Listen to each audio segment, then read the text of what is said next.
आज मी तुम्हाला फणसाची भाजी करून दाखवित आहे। त्यासाठी मी छोटा फणस मी कापून, त्या फणसाला कुयरी बोलतात, तो फणस मी बारीक 4 तुकडे करून त्याचे थोडं मीठ टाकून कुकरला वाफवून घेतला। आता तो बाहेर काढून मी त्याला बारीक केलं आहे चमच्याने हाताने।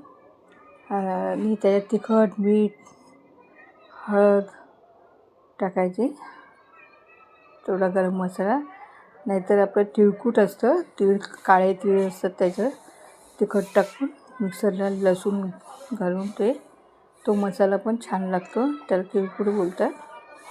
असं घालूनसुद्धा फणसाची भाजी छान होते, कच्च्या फणसाची।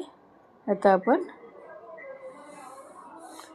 कढईमध्ये तेल घेतले, त्याच्यात मी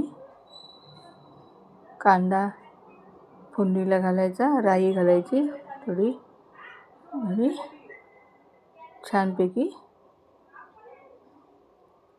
परतून घ्यायचं। आहे कांदा चांगला परतून घेतला।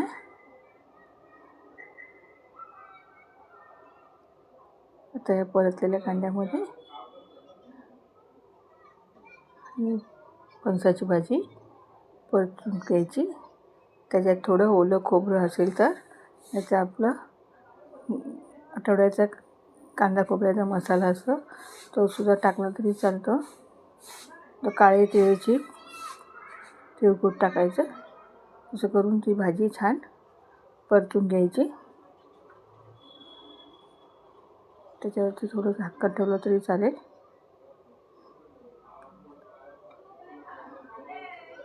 थोडी वाफवून घ्यायची छानपैकी।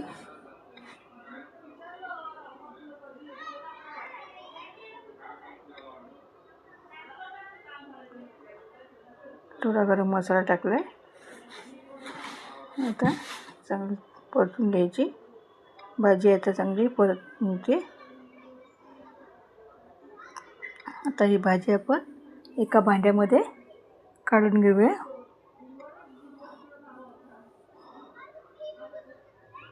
आवडल्यास लाईक आणि सबस्क्राईब करा।